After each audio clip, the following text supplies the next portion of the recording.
अभी एक देवी जी ने रजस्वला धर्म को लेकर के ऐसा बयान दे दिया, जया किशोरी, कि नहीं पुराने लोग थे उनको बोध नहीं था, वो पवित्रता से रहना, आजकल साधन उपलब्ध हो गए हैं तो अब उन चीज़ों को उस रूप में स्वीकार करना उचित नहीं है। हम शास्त्रों की बातों की ही अवहेलना करना शुरू कर दी है। आप विचार करें, यदि आप ठीक से शास्त्र को पढ़ें, शास्त्र के वचनों को कहें, तो शास्त्र वचनों पर विश्वास भी रखना चाहिए।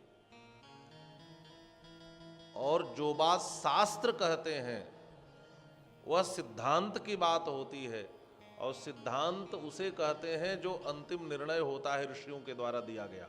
सिद्धा अंतः निर्णय एसाम स सिद्धांत। रजस्वला स्थिति में हमें पूजा नहीं करना चाहिए, हमें रसोई आदि में नहीं जाना चाहिए। यदि हमारे शास्त्र कहते हैं तो उसके पीछे ऋषियों का बहुत बड़ा चिंतन था आदि। तात्पर्य इतना ही है कि जब ज्ञान परंपरानुगत न हो और हम बस अपनी बात बिना किसी बोध के, बिना किसी चिंतन के, बिना किसी शास्त्र बोध के कहते हैं, तब वह बात समाज में भ्रम फैलाती है।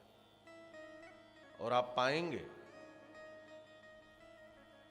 जो किसी संप्रदाय से जुड़े हुए लोग नहीं हैं, जो किसी आचार्य गुरु परंपरा से जुड़े हुए लोग नहीं हैं, वही धर्म के विषय में समाज में सबसे अधिक भ्रम फैलाते हैं, सबसे अधिक भ्रम फैलाते हैं। तमाम प्रकार के ऐसे भ्रम समाज में फैल जाते हैं। हनुमान जी की पूजा स्त्रियों को नहीं करनी चाहिए, शिवलिंग का स्पर्श स्त्रियों को नहीं करना चाहिए, ऐसे तमाम बातें जिनको शास्त्र बोध नहीं है। तो इसका तात्पर्य है कि संप्रदायानुगत ज्ञान प्राप्त नहीं किए हैं। ज्ञान की एक समृद्ध परंपरा हमारे भारतवर्ष में रही है और हमें परंपरानुगत ज्ञान प्राप्त करना चाहिए। इसलिए मंत्र दीक्षा को लेकर के भी बारंबार आचार्य सावधान करते हैं कि हमें मंत्र दीक्षा भी उससे लेनी चाहिए, गुरु भी उसी को बनाना चाहिए जिसका कोई संप्रदाय हो। गुरुमुखी परंपरा जिसकी हो, मनमुखी परंपरा ना हो। और मनमुखी परंपरा वालों से जब हम जुड़ते हैं तो फिर समस्या यह होती है कि हम तमाम प्रकार के भ्रम में पड़ जाते हैं। हमारे शास्त्रों में जब भी ईश्वर तत्व की बात आती है, ध्यान से सुनना, तो कोई यह नहीं कहता कि मैं अपने विचार से कह रहा हूं। जब ईश्वर की बात आएगी तो हमें वहां परंपरा का आश्रय लेना पड़ता है। जब ईश्वरीय ज्ञान की बात आएगी, ईश्वर तत्व की चर्चा होगी, तो वहां परंपरा जरूर आएगी। हमारे यहां एक शब्द है संप्रदाय,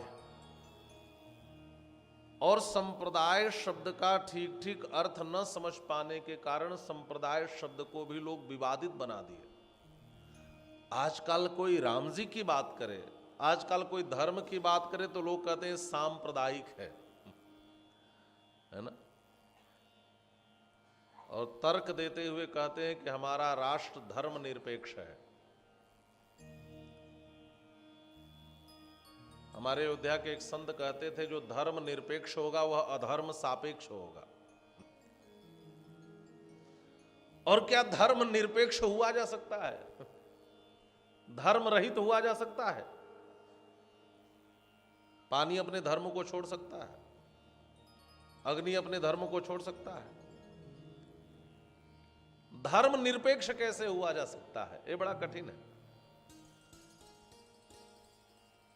अस्तु, संप्रदाय शब्द का अर्थ होता है परंपरानुगत ज्ञान का दान। आप कभी किसी आचार्य के शरण में जाएं, आप कोई मंत्र दीक्षा भी लें, तो आचार्य वह मंत्र देते हैं जो उनके गुरुजी ने उनको दिया होता है।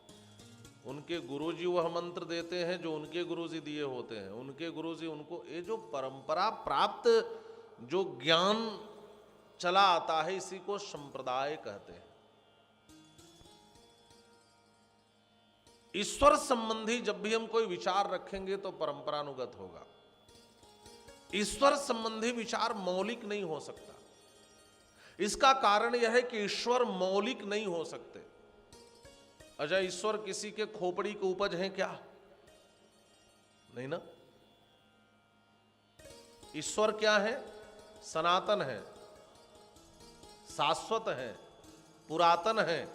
तो तत्संबंधी ज्ञान भी शाश्वत, सनातन और पुरातन ही होगा, और वह ज्ञान परंपरानुगत ही पाया जा सकता है।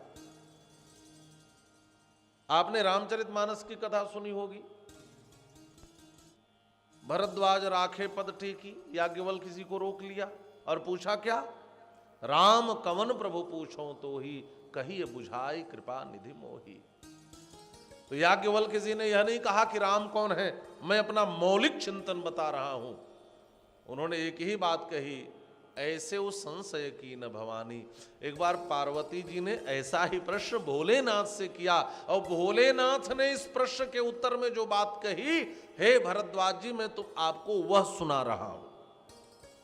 ये परंपरानुगत ज्ञान की चर्चा है। यहां भी जब व्यासदेव जी ने पूछा, यहां भी जब सनकादि ऋषियों ने पूछा, तो सूत जी स्वयं की बात नहीं कहते। एक बार षटकुलीन महात्माओं ने ब्रह्मा जी से भी ऐसा ही प्रश्न पूछा।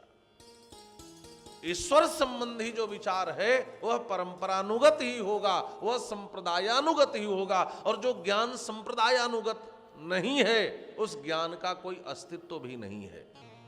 और इस समाज में जितने भ्रम फैलाने वाले लोग हैं, इन लोगों ने कभी ज्ञान की परंपरा से ज्ञान प्राप्त नहीं किया। ज्ञान की परंपरा होती है, इसलिए आचार्य चरणों में बैठ करके चीजों को पढ़ना चाहिए। हाँ, हम थोड़ा प्रसिद्ध हो गए, लोग हमें सुनने लगे तो हम कुछ भी बोलते हैं। कोरोना काल ने मुझे लगता है धर्म के प्रति सजग और सावधान होना हमें ज्यादा सिखाया। मैं छोटी सामान्य बात बताऊं, पहले कोई बाहर से आता था तो बूढ़े माता पिता कहते थे हाथ पांव धुल के भीतर आना, तो लोगों को लगता था कि ये दकियानुशी है, पुराणपंथी, कैसे विचार है। और बाद में पता चला कि स्पर्श से कितना बड़ा संक्रमण फैलता है, तो पॉकेट में फिर सैनिटाइजर का बोतल लेकर घूमने लगे। हाँ, घूमने लगे कि नहीं? और मैं कहता हूं, आप केवल शास्त्रानुसार, अपनी परंपरा अनुसार, धर्म के अनुसार केवल जीवन जीजिए, आपके जीवन में कभी कोई रोग आपका स्पर्श नहीं करेगा। समस्या यह हो गई कि हमारे यहां जो धर्म का विज्ञान है, हम इस विज्ञान को पुराणपंथी मानने लगे और हम अपने को अधुना और आधुनिक मानने लगे। आधुनिक होना क्या है? हम तो रोज आधुनिक हो रहे हैं। रोज नया सूरज उदित हो रहा है, रोज ताजी हवा चल रही है, रोज नया जल निकाल कर हम स्नान कर रहे हैं, रोज हम नया जल निकाल करके पी रहे हैं। हम तो रोज आधुनिक हो रहे हैं। अपने धर्म और परंपरा को छोड़ना आधुनिक होना नहीं है, इसको समझना पड़ेगा। अपनी परंपराओं में जीते हुए नित्य आनंद का अनुभव करना सच्चे अर्थों में यह आधुनिक होना है। और शास्त्र हमें सुव्यवस्थित जीवन जीने का श्रेष्ठ मार्ग बताते हैं। इसलिए ज्ञान जो है वह परंपरानुगत होना चाहिए, और नहीं तो हम तो भ्रमित ही रहते हैं और समाज में कई प्रकार के भ्रम भी पैदा कर देते हैं।